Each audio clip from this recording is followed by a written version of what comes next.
5 seconds to submergence. Submergence deep into the absurd.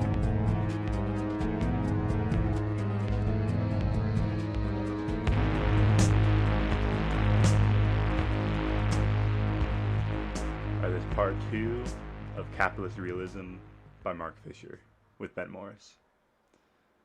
We're on chapter 4, Reflexive Impotence, Immobilization, and Liberal Communism. Welcome back. Hey man, how are you? I'm good. Nice, good to Chilling. see you. Good to see you too. Alright, so Fisher, quote, by contrast with their forebears in the 1960s and 1970s, British students today appear to be politically disengaged, while French students can still be found on the streets protesting against neoliberalism. British students, whose situation is incomparably worse, seem resigned to their fate. But this, I want to argue, is a matter not of apathy, nor of cynicism, but of reflexive impotence. They know things are bad, but more than that, they know they can't do anything about it. But that knowledge, that reflexivity, is not a passive observation of an already existing state of affairs. It is a self-fulfilling prophecy, unquote.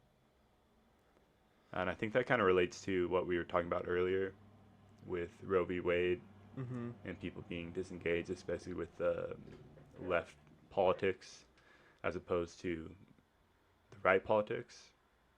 Yeah, I agree. I think it's hard for people to feel like they can meaningfully engage on the left in any sort of politics that'll affect meaningful change. I mean, with the Roe v. Wade thing too, it's from the judiciary, which kind of exposes a part of our system that isn't responsive to democratic influences, really, and ideally should not be, but has been captured by the political machine over time. Um, and I think Republicans for a long time have embraced that and have worked to pack the courts and to do those sorts of tricks that um, the Democrats almost refuse to do. There's a sort of like uh, connection to like civility that seems to stopper the Democrats' efforts a lot of times. It's all about compromise. It's all about people pleasing, optics, aesthetics.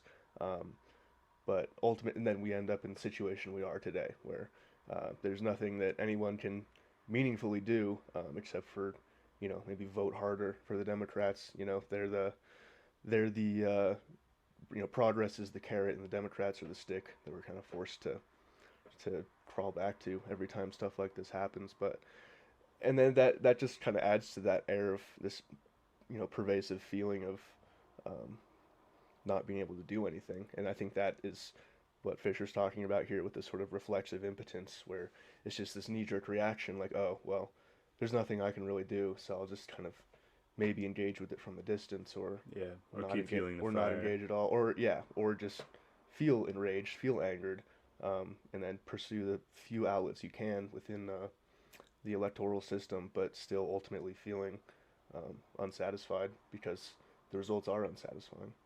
And I think that just contributes to a lot of the sort of malady that anybody with a sort of progressive mindset in the U.S. feels a lot. Yeah. Like in my U.S. government class in high school, the teacher, I don't know if I had Walters, but he would always say how, oh, you guys need to get out and vote, make sure to vote. There's all these people who aren't voting, and you need to get your word out there. Mm-hmm. But a lot of people, they don't vote because, well, they feel that neither party is going to do shit for them. Mm-hmm. Or even represents how they feel at all. Yeah. Because, the parties for the most part represent, I mean, aesthetically, the hot button topics that are created in the media that we feel attached to as they come up are, they at least aesthetically engage with, or, meaningfully engage with, but, the ones that people feel every day, the ones that affect people, that is more of a background process, it seems like the stimulus checks during COVID, for example. Like nobody, there wasn't a campaign for that. It was, the government kind of understood that that's what you do. Like when people are struggling in mass and there's a kind of mass crisis, as much as $1,000 saved anybody from any sort of ruin as much as it did. But Education becomes a lifelong process. People are always working and educating themselves. That kind of relates to the, like, when you're doing self-reviews for your job. mm-hmm. It follows you everywhere. Yeah, It's like this pernicious, like, demon that kind of clunches onto you, or like a leech, or like a parasite. mm-hmm. Well, because your ability to produce for your workplace is, in that sense, is also a reflection of yourself. It's a self-review, and so you probably internalize it deeper than you would if a supervisor just came up to you and was like, hey, you need to do this or that better. Instead, you're forced to sit down and, like, I imagine reach for things because you want to seem like you're productive in your self-report and have Yeah. things to work on, things to improve on. Because if you don't, you're lying or something. Like, that's Yeah. the sort of ideology, is like everybody can constantly be improving and working harder and doing better, and Yeah. that's something that you carry with you if that that's a activity you're forced to perform. Yeah.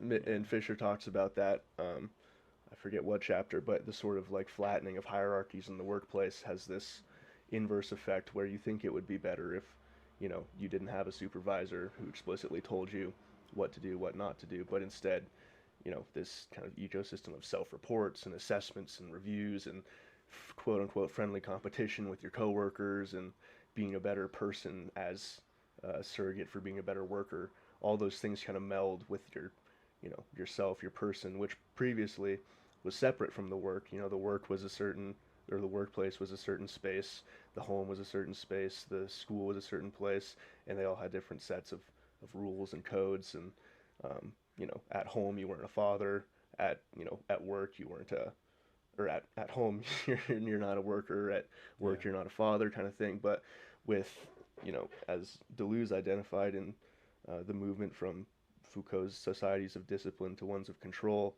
is those borders between spaces break down, and all kind of melds into one. We're working from home now. Our social media presences are tailored to looking like productive workers or like happy people, personable, all these sort of qualities that job recruiters, look for and want you to develop and stuff. These are all just sort of a manufactured ecosystem of values that are geared towards you being a better worker via constantly anxious about yourself and having to constantly do more. And that benefits only your boss if that's, if it's just more profits for them to extract from you, and not any like genuine, true development as a person. Yeah. It's Often, kind of. there's exceptions, but generally it's this sort of just anxiety of judgment and surveillance. Yeah. It's like a self-perpetuated self-judgment of affairs, Mm-hmm. where you're constantly overthinking, like, oh, I should have done this, I should have done that at work, but it was the last day of doing this project and I bailed to take PTO. Yeah. Go to Bozeman. Right. So. But yeah, and I think because in like Fordist capitalism, that is like the kind of factory model that America utilized up until like post World War II, where it became a service economy, and societies of discipline, as Foucault would call it. There was a crisis of boredom in society, in the workplace, as a result of working in a factory 8 hours a day. Um, that doesn't engender a lot of, boredom is the kind of blank slate for creativity and creation and new things outside of that. And what, like, what service capitalism or neoliberal capitalism solved that boredom by inoculating us with this constant feeling of anxiety. With our phones, we're constantly connected to the world over 24/7. We're expected to be reachable 24/7. We're expected to be productive 24/7. When previously you showed up to work, the bell rang, you got up, the kind of school Yeah. factory pipeline. But now all those are kind of blending together, and school is being replaced with perpetual training in the workplace instead of an apprenticeship where you learn a set of skills and that carries on for the rest of your life. Yeah. Now you're constantly forced to get recertified, do new certifications, take on new skills, do fucking self-help classes to be a more personable employee and, you know, have better people person and stuff.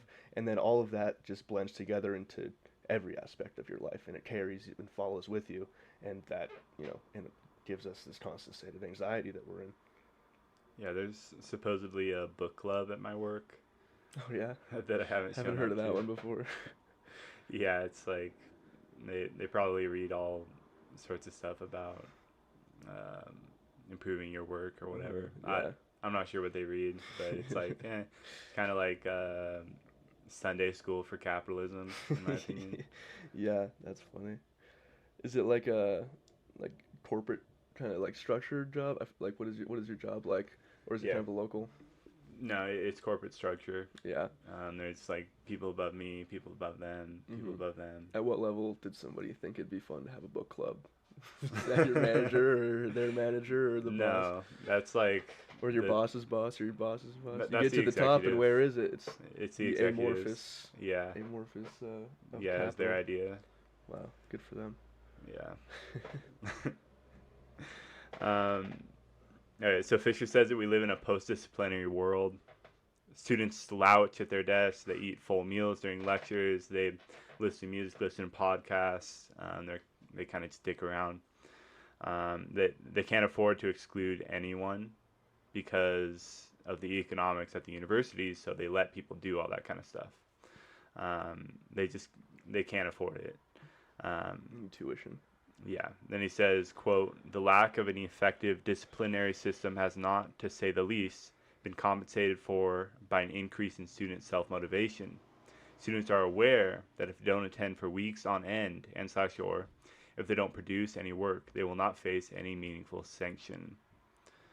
And then they typically respond to this freedom not by pursuing projects, but by falling into hedonic or anhedonic lassitude, the soft narcosis, the comfort food oblivion of PlayStation, all-night TV, and marijuana.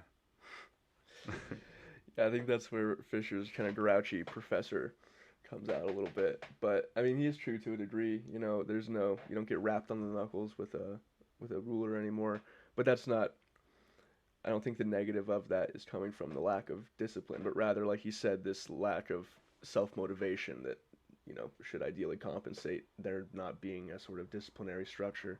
But where is that motivation supposed to come from then? If people are already in this sort of reflexive impotence, this disconnection from being able to engage with the world and change it meaningfully, um, and also, you know, you're encouraged to have fun and, you know, be yourself and explore, and that's not necessarily a negative thing, but um, it does produce this sort of idleness, you know, you could say, because, you know, what is the point of not being idle and, you know, or being productive in a society that doesn't inherently view you as productive, or, you know, you Yeah. have to constantly meet a marker that's always changing. Let's go. Okay. All right. He describes the entertainment industrial complex as a system that relies on addicting its users. That's especially something extremely relevant today. It was relevant when he wrote this, but far more relevant even today. Mm-hmm. And then he says, quote, "A consequence of being wired into the entertainment control circuits of hyper-mediated consumer culture. Similarly, what is called dyslexia may in many cases amount to a postlexia. Teenagers process capitalist image-dense data very effectively without any need to read. Slogan recognition is sufficient to navigate the net mobile magazine informational plane." What do you say about that? Yeah, and yeah, see how would you address that? I think it's that is the most apparent when you see, like, say, like your parents interacting with social media or like their phone versus, like, you know, us or even like a younger kid who's been on phones for a while. Parents, they scroll and they scroll and they just like operate their phones more slowly. At least I've noticed. Where like, we can scroll through Instagram at Yeah. 20 images a second and still like absorb what is being said because of just the, I guess, the hyperinflation of like images and signs And symbols. as he put it. Yeah, which is interesting, and because that's how marketing and branding operates, is like instant recognition based on a sign, and from there our brains have been kind of wired. Media has been wired to cater to that sort of mental process. The sort of short firing dopamine neurons. It's a lot harder for people to engage with long form text or media anymore. Like, I have a hard time watching like long kind of like I tried to watch Blade Runner 2049, the new one. That was like 3 hours, kind of a slog. I'm like, man, I cannot sit through this right now. but Yeah. but Like The Revenant. yeah, but we're constantly pressured for time. There's always Yeah. this nagging feeling that there's something more better that we could be doing, more productive, more pleasurable, more, there's always something more that we could be doing, and that sort of pushes us along quickly from, this sprint from screen to screen, from, quick release to quick release dopamine. Yeah, it's like, yeah, you're kind of just scrolling all day. Well, I was staying at a friend's house, and then like I woke up in the morning, and he's like, "Man, I'm really tired." It's like, "Why are you so tired?" It's like, I don't know. I doom scrolled for like 3 hours last night on Yeah. TikTok. Yeah, dude, I noticed that too. If I wake up and I like don't get out of bed immediately, and I'm on my phone for like, God forbid, like 2 or 3 hours, like I'm just drained the rest of the day. Like, all your Yeah. dopamine is just gone. It's a finite reserve for the day. That's what sleeping does, is recharge it. Yeah. Now, I've been locking my phone in my car while I've been at work. But the thing about like these tech jobs is a lot of times they require duo like authorization or whatever. So I Yeah. need my phone Right. in order to even log into my computer. Yeah, everything's melded together.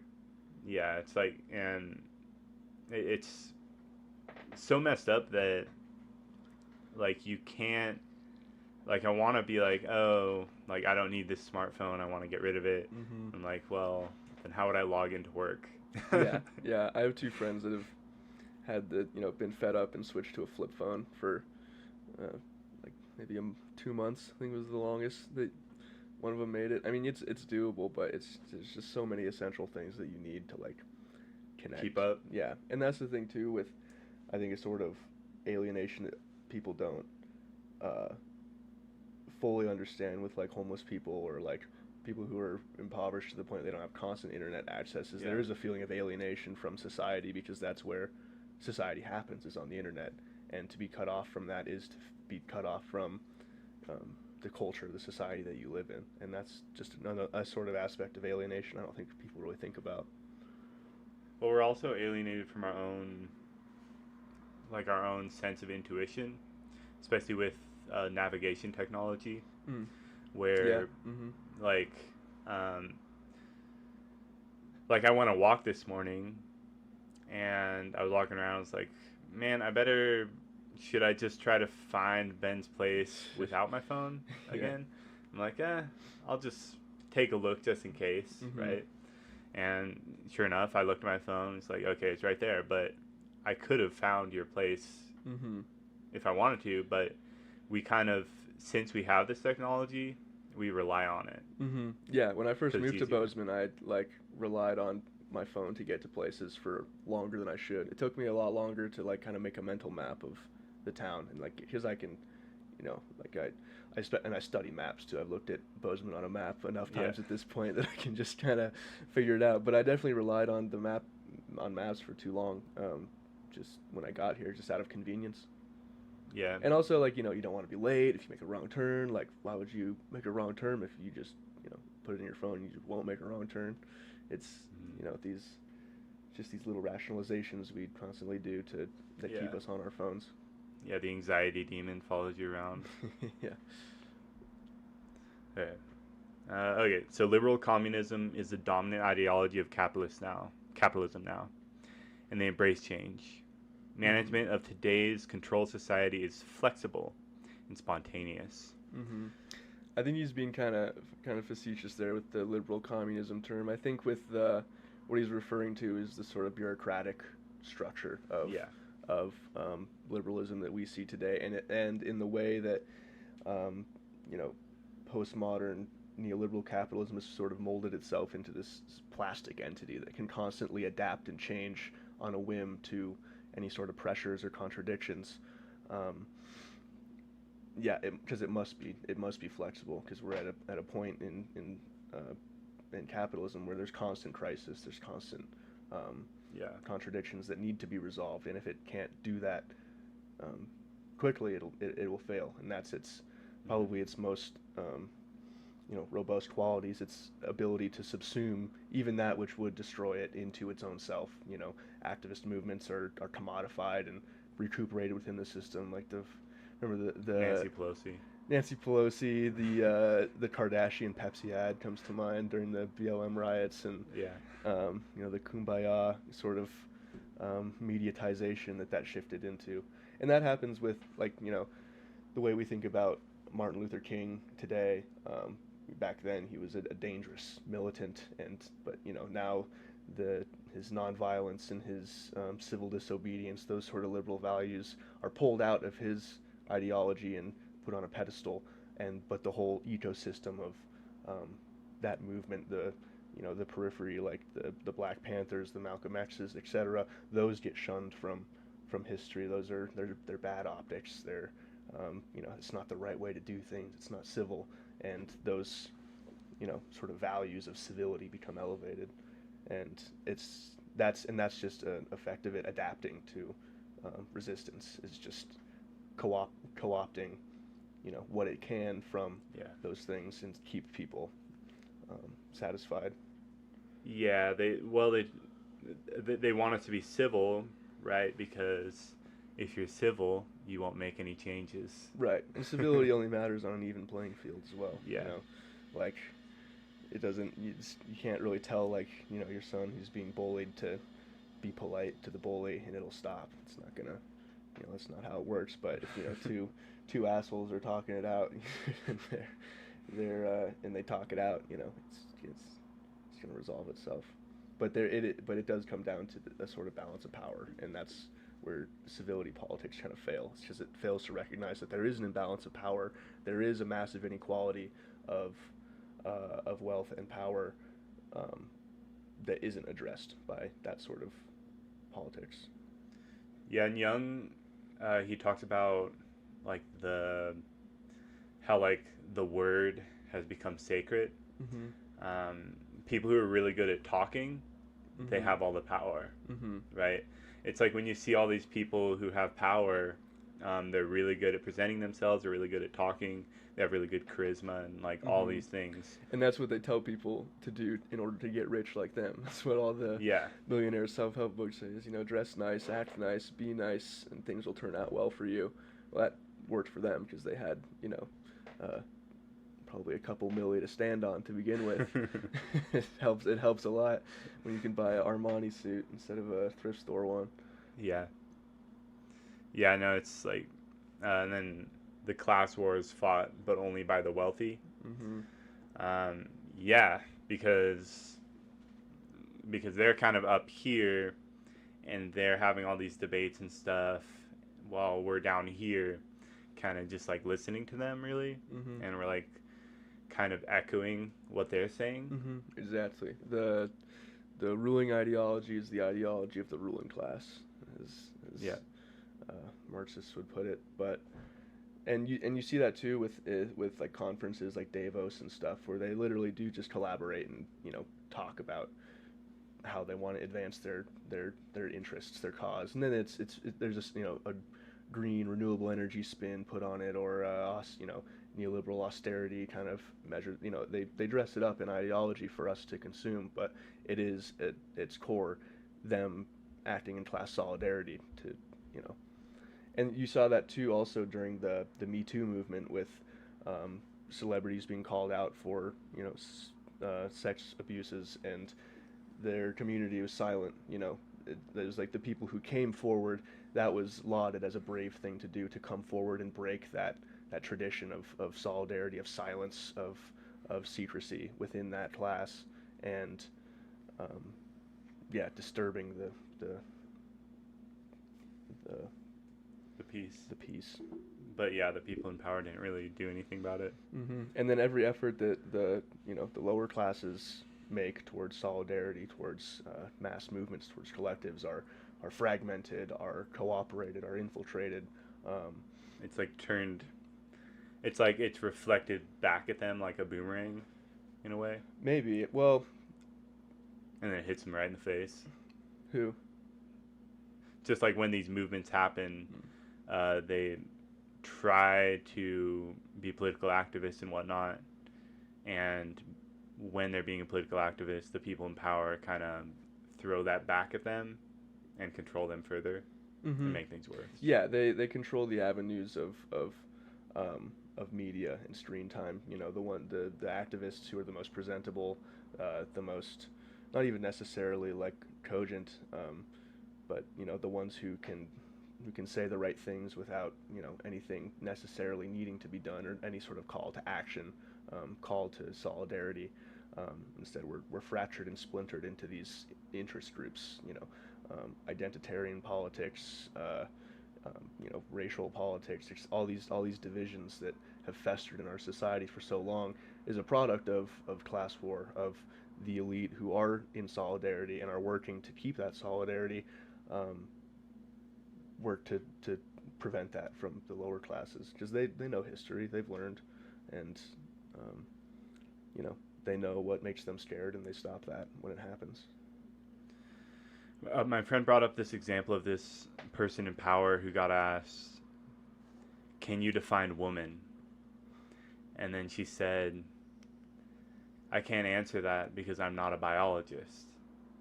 It's like, okay, well, what my friend told me was, well, if you have to be a biologist to define what a woman is, then we're all fucked. Right? Because like Right, if no you have one's to be, if you have to be like a certain class of person or have a certain credentials in order to define something, then that kind of makes you dependent upon these people in order to define these things. Yeah, well, Lacan would say there is no woman. Yeah. in terms of, it's this amorphous identity that you can reach, or you collect characteristics of in reaching that. Deleuze would call it becoming woman or becoming man, where you're operating in this sort of material binary between two kind of ideal poles that don't actually exist, but just are a collection of values. But you don't have to be a biologist to know that. Yeah. No, I agree.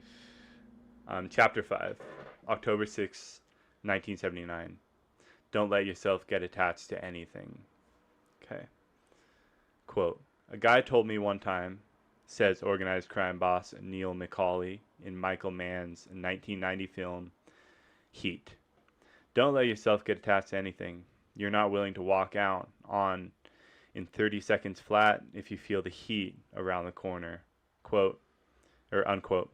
Gangster movies shifted from being families, gangs with foreign roots to being a bunch of anonymous men with no ties to each other between the 70s and early 90s. And that kind of reminds me of Reservoir Dogs. Have you seen it? Not in a long enough time to remember the plot. But what are you pulling out of there? Essentially, there's all these gangsters, and they all have a fake name, like code names basically, and they're all like not attached to each other. You don't know anything about their identities. It's kind of all this wishy-washy like pit of anonymous figures. And that kind of relates to earlier when there's like when we were talking about how there's not really like the hierarchies have broken down, and people have to like self-reflect themselves, self-review themselves. Yeah, I think like the crime example he brings up is a good example, because of crime families in the 70s and previous were like the Italian mob, the Irish mob. There were like family ties. There was traditions beyond just greed and money and making money. And they are, mobsters are the kind of nakedest expression of capitalism. Protecting profits with violence explicitly. But yeah, the sort of move from sort of family-oriented mob-style organized crime to individual like hustlers, gangsters, that kind of um, ecosystem, I guess, of crime shifting to the individual is, I think, the key there, instead of and away from any sort of traditions or ideology or ideas, worldviews beyond simply hustling, making money, as fast as you can, and that's the sort of, I think, acceleration of capitalism in its most naked form. That is, crime protecting profits with violence. How do you think Oedipus relates to this? Do you think it's anti-Oedipus to go into the anonymous groups, or do you think it's more Oedipus? And forgive me if I pronounce that wrong. Oedipus. Oedipus. I don't know. I don't know how you would relate that to it, because yeah, to be honest, I don't know how you would map that onto there. There may be with the Oedipal triangle that sort of exists within the traditional family structure that's super rigid there. Thinking like, I don't know. I'm gonna drop that one. We'll drop it. Anything to add, actually? Okay. In Fordism, the antagonism was clear. It was the working class against the rich. But now, with working conditions having vastly improved, the enemy comes from within. People are now more worried about maximizing their 401k or PTO, finding the job with the better benefits or more fitting role, as they call jobs nowadays, or simply finding their dream job. This self-directed antagonism leads to further drops in self-esteem and increases in depressive tendencies. And that's not Fisher's words; those are mine. Mm-hmm. And yeah, I mean, like, it's kind of annoying. Like when I got out of college and people like, oh, like, I'll tell people, hey, I got a new job. And they're like, oh, what role do you have now? Like, what, am I an actor? Like, yeah, what part are you playing? You, yeah. And well, like What do you we tell are them? all kind of actors, but yeah, we all perform the roles that we assume we are to, or that we're put into. But yeah, I think that's what we were talking about earlier, where this sort of flattening of structure within the workplace, Yeah. where instead of, maybe your malcontents or your dissatisfaction with your job, where before that would be directed upwards at your supervisor or sort of, hierarchical level above you, and you had your fellow workers on that same level, that direction of antagonism was clear. And now with the sort of flattening, like you said, with self-assessments and, the sort of atomization of workers in the workplace. divide and conquer. Exactly, yeah, you become your own bot, you become your own whipping, your own whip, pretty much. And yeah, like you said, that increases depressive tendencies. If you're constantly whipping yourself and trying harder and harder, you're going to exhaust yourself. You're going to feel shitty. You're going to feel like you're not good enough all the time. And that is going to, you're going to be a mess. Yeah, that's it's where a we are snake. as a society today. It's a snake biting its own tail. Mm-hmm. Ouroboros. So he mentions an invisible plague that began in 1750 during the Industrial Revolution has reached its peak. And I will mention that much of this information regarding the perils of late-stage capitalism as well as the perils of civilization itself are mentioned in Dr. Chris Ryan's novel Civilized to Death, which I've mentioned on this podcast various times. Mm-hmm. And I highly recommend it. And it kind of relates to what we were talking about earlier with like people saying that having depression or having anxiety, all these are related to these like chemical imbalances, and you must rely on the pharmaceutical industry in order to fix these things. Mm-hmm. And you can't rely on anything, like you can't rely on yourself. You have to rely on all these external forces. Right. But you are the cause of those things Yeah. at the root. Yeah, it's your brain that's fucked up. It's your relationship with your parents that's fucked up. Yeah. It's, it's you. There's no looking towards outside factors, societal factors, things that put you in your place in society instead of just hyper focuses on you in your place. Yeah. It's like it's blaming the victim. Yeah, essentially. Yeah. But I'm curious though, with that book that you bring up, does he seems to identify the issues as civilization itself? Am I right?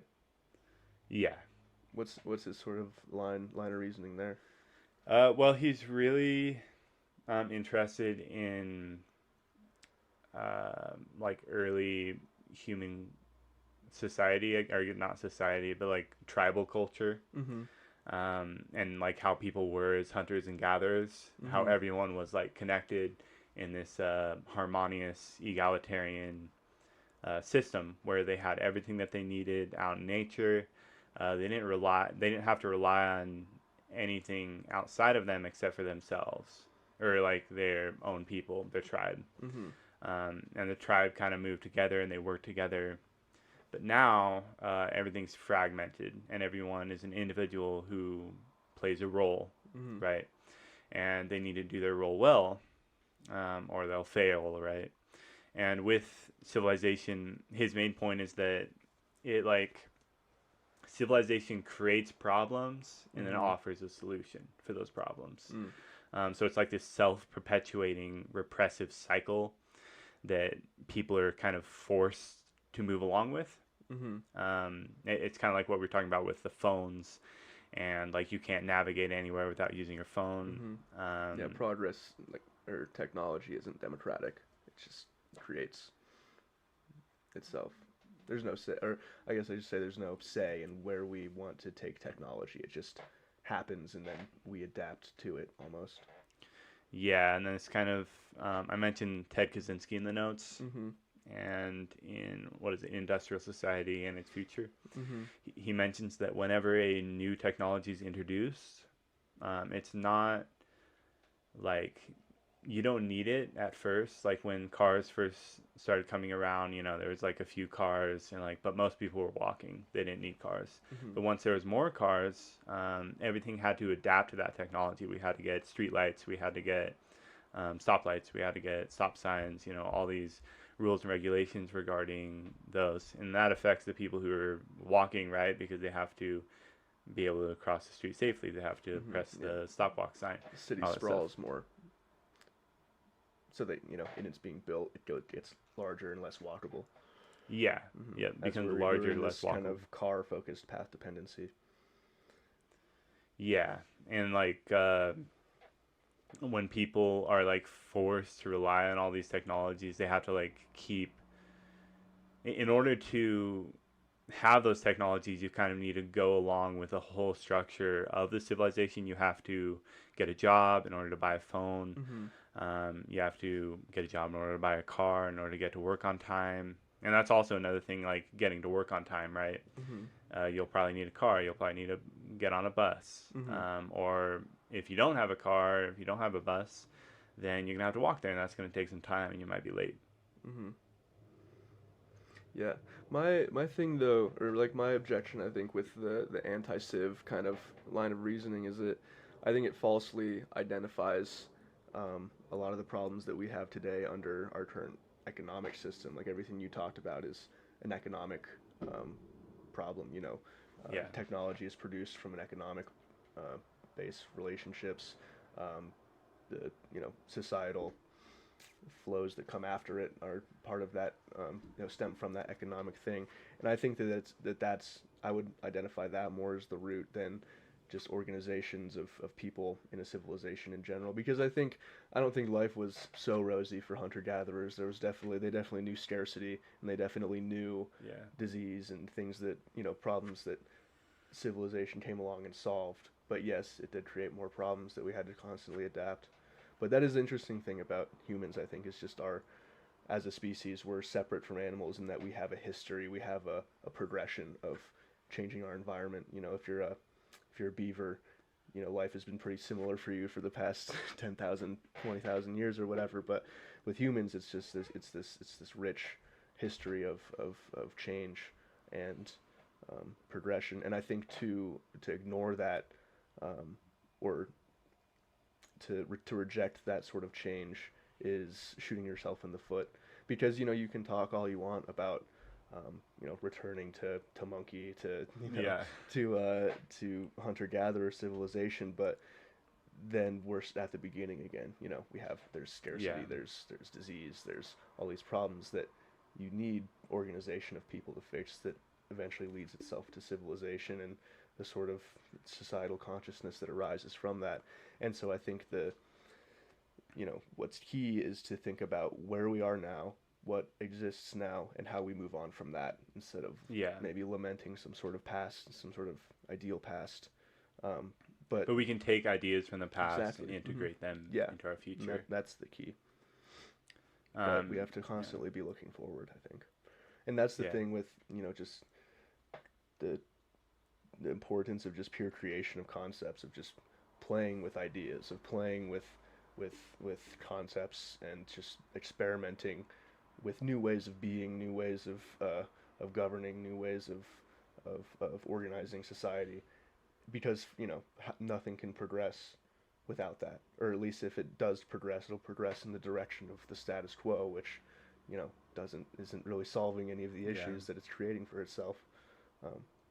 Well, that's not true. It's constantly adapting to those problems that it creates, and that's the plasticity of neoliberal capitalism. But it does create new problems, it's just new markets and frontiers that open up new avenues of exploitation.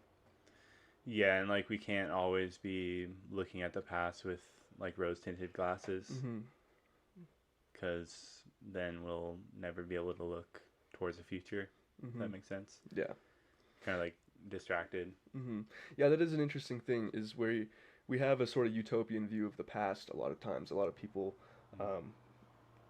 sort of lionize like the good old days, the past, and then point to some random point in history and pull out what they think is cool about it, or what the positives of that were. But there's no utopian vision ahead. That's been crushed. It's name one piece of media that you've seen that came out in the last 20 years about the future that's not a dystopia. That's our sort of, that's how we think about the future, is it's going to get worse. Or maybe it'll get worse but not as bad as that, kind of thing. That's how we placate ourselves. It's like, oh well, at least Wayland Corp doesn't exist and Alien's not going to happen. But corporations, the corporation is the bad guy there.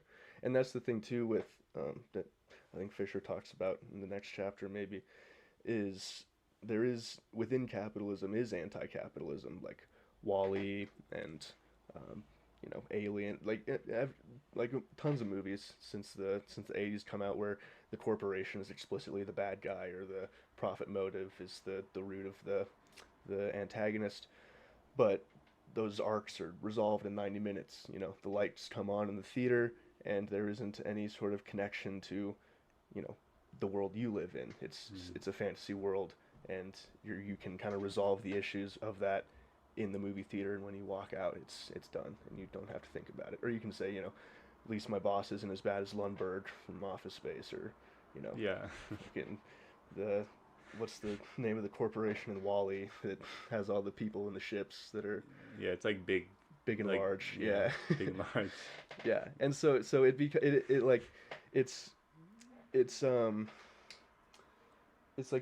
a self-reflective system. It identifies the problems, but there's no avenue for moving forward. We hit a wall, and I think that's the sort of just part of the depression that people feel, that sort of disengagement, that ability to not feel anything, is these problems are identified. People know what the issues are. People know about climate change and what causes it, and just people aren't stupid. They know the root of their problems, and media recognizes that too. But there's no avenue forward. There's no there's no playful entertaining of what's next. It's just a depressive slide into the rest of your the next day. Yeah, it's like here's all the problems, and people are like, oh, like what do we do about them? We're like, oh, just keep scrolling on TikTok. Just keep doing scrolling. Make your post a black square on your Instagram. Okay. Chapter 6. All that is solid melts into PR, market Stalinism, and bureaucratic anti-production. Okay. So office workers are more busy participating in busy work and pointless bureaucracy than they are actually doing their job. This comes with a casual yet passive-aggressive authoritarianism. Then I mentioned, like, when one of my managers asked me, like, Greg, where do you see yourself in 5 years? And I'm just thinking to myself, hopefully not here. Yeah, and they're not asking you that because, they're curious about how you feel about your life and your progression. No. They want to know if you're going to work for the company in 5 years. Yeah, and it's like That's a the generic, subtext. it's also just like this generic question that people ask, and it's just like, it's just like so, was so cringy when he asked that to me, because I'm just thinking, It like, is really, you're gonna ask scripted. that same generic question that people see everywhere? Mm-hmm. I don't know. And yeah, he brings up Office Space here. Mm-hmm.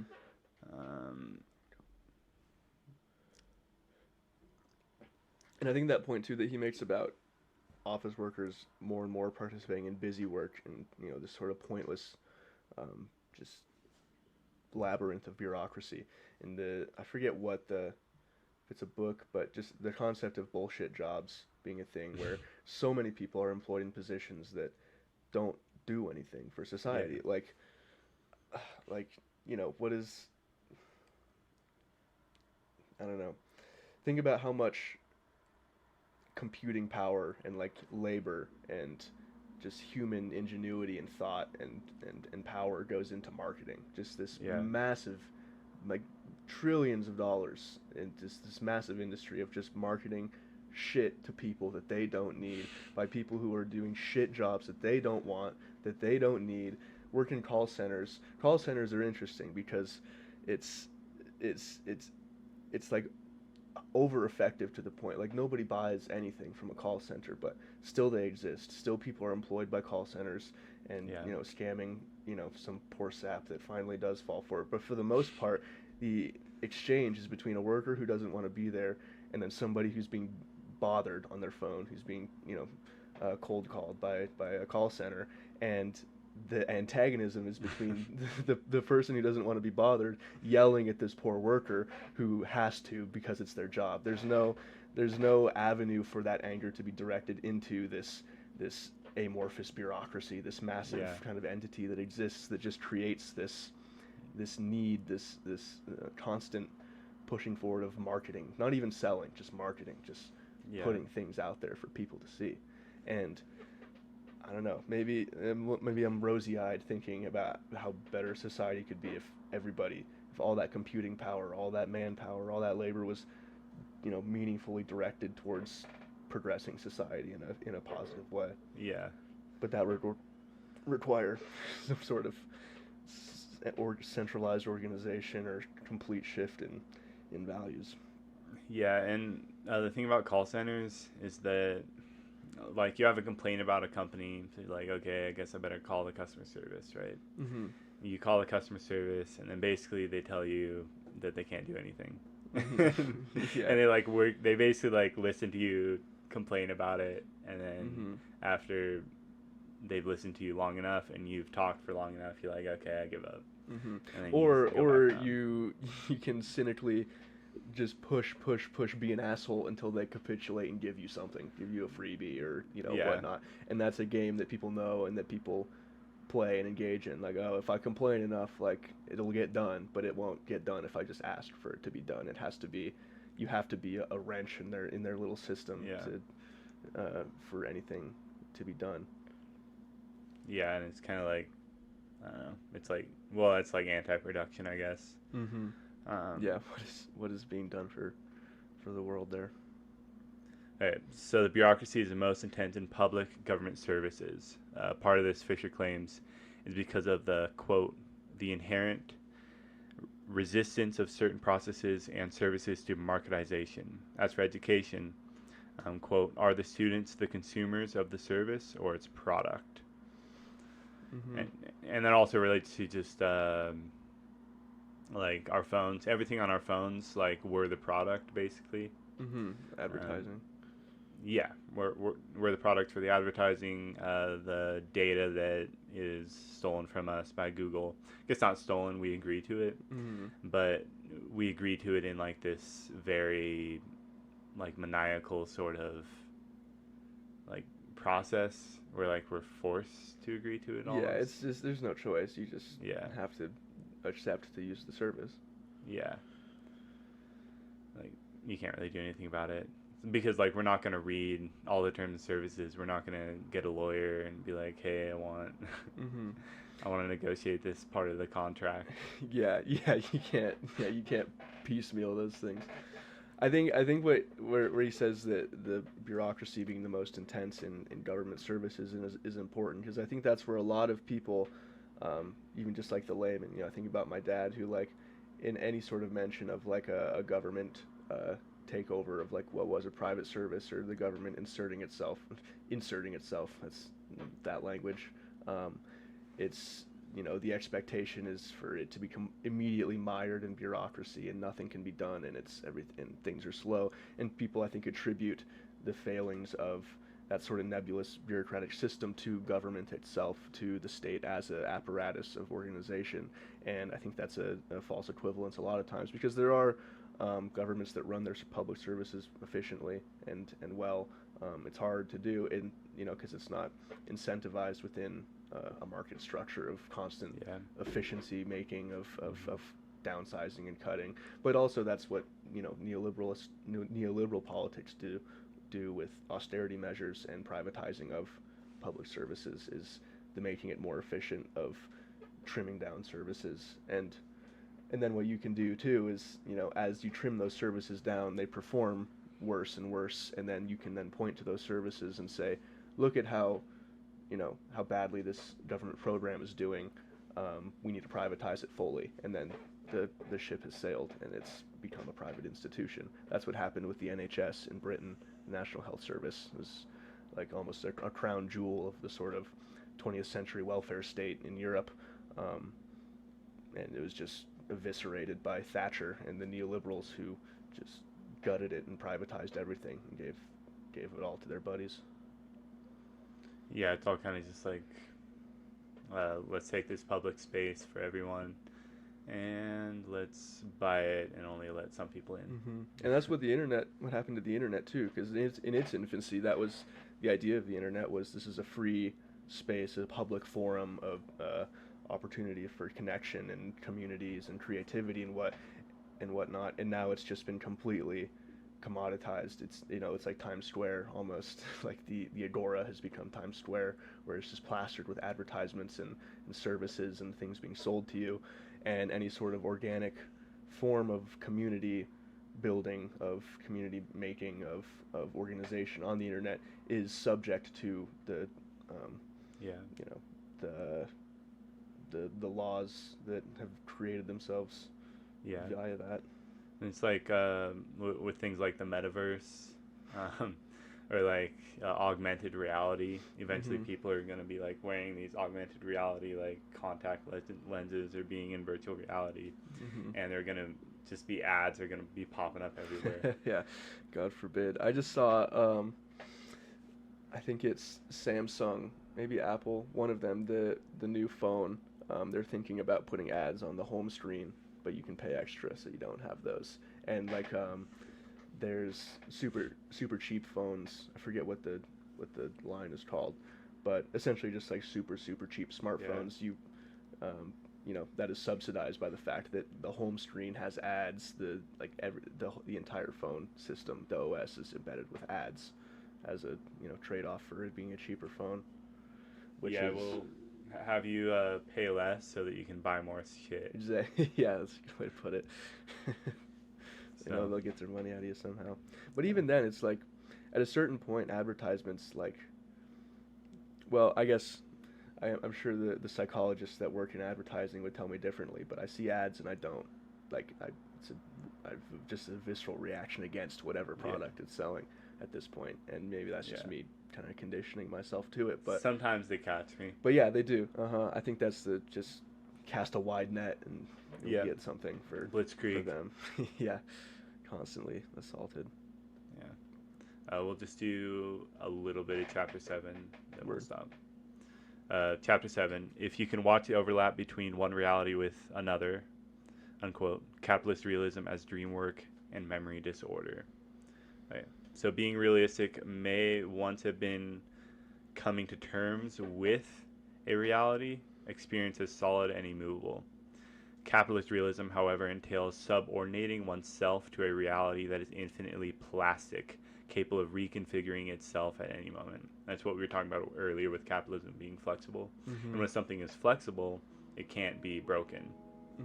Yeah. Right. And the idea of being realistic is this sort of ideology that's been baked into our society as it being naturalized as, like, you know, this is just what we do with things. Like, we don't question you know, the role of institutions, the sort of deeper foundational levels of our society, because it's just been naturalized as this is how things are done, this is how it should work, and that's just kind of a built-up feeling that's been imposed on us by ideology.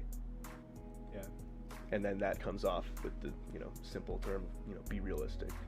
Yeah. You know, be realistic. Yeah, don't, you know. Yeah. I think that's a pretty good conclusion. Yeah. Right there. So be realistic, everybody. Yeah. It's Yeah, not don't natural. follow your dreams. This isn't natural. Cool. Thanks, Ben. Thanks, Greg.